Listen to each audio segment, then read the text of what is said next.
Potato fry தாங்க. அதுக்கு 2 potato எடுத்துக்கணும். நெக்ஸ்ட் ஒரு தக்காளி எடுத்துக்கணும். தக்காளி எடுத்துட்டு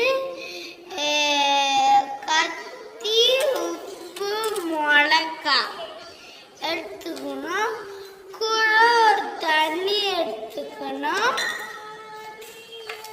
தண்ணி எடுத்துக்கிட்டு அந்த தண்ணியில் நிறைய தண்ணி எடுத்துக்கணும். ஒரு இதுவில் போட்டுக்கணும். போட்டுக்கிட்டு அந்த தண்ணி அப்படியே வச்சுக்கணும். இது இருக்குல்ல, முதல்ல இந்த ஊற வைக்கணும். புரியுதா?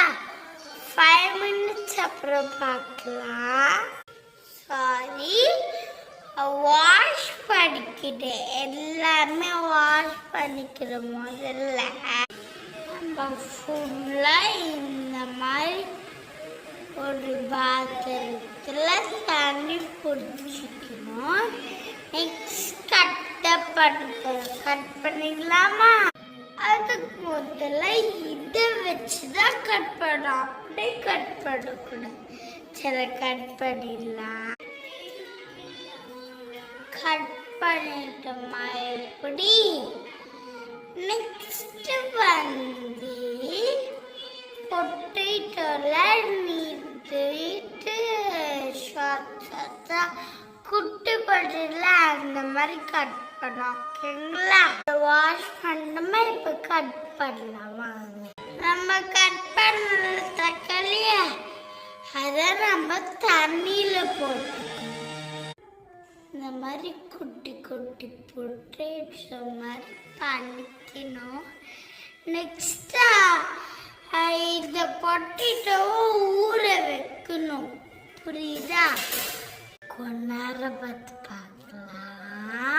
அப்புறம் தண்ணியில் போட்டு எடுத்துக்கணும். ஒரு பவுல்ல எண்ணெய் போட்டுக்கணும். தக்காளி இருக்குல்ல, அது போட்டு பொட்டேட்டோ மேலே பிசைஞ்சு போட்டு வச்சுக்கணும். அப்புறம் மிளகாத்தூள், உப்பு போட்டுக்கணும்.